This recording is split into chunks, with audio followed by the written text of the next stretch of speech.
বন্ধুরা, সবাইকে স্বাগতম জানাচ্ছি ওয়ার্ল্ড আল্ট্রা নলেজের আরও একটি নতুন ভিডিওতে। বন্ধুরা, আজকের ভিডিওতে আমরা পৃথিবীর দুটি চির প্রতিদ্বন্দ্বী দেশ আমেরিকা বনাম রাশিয়ার একটি মিলিটারি কম্পারিজন করব। আর এই কম্পারিজনে আমরা জানব যে সামরিক ও যুদ্ধক্ষেত্রে এই দুটি দেশের মধ্যে কে কতটা শক্তিশালী। তো চলুন ভিডিওটি শুরু করা যাক। তো শুরুতে আমরা এই দুটি দেশের জনসংখ্যা, আয়তন এবং রাজধানী সম্পর্কে জানব। আমেরিকার মোট আয়তন হচ্ছে 98,33,520 বর্গ কিলোমিটার। বর্তমানে আমেরিকার মোট জনসংখ্যা প্রায় 34,54,00,000 এবং আমেরিকার রাজধানী শহর হচ্ছে ওয়াশিংটন ডিসি।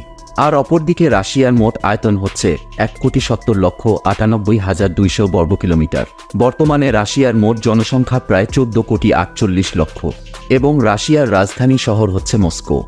এবার আমরা এই দুটি দেশের মিলিটারি পাওয়ার সম্পর্কে জানব। আমেরিকান সেনাবাহিনী প্রতিষ্ঠিত হয় 1775 সালে। অপরদিকে রাশিয়ান সেনাবাহিনী প্রতিষ্ঠিত হয়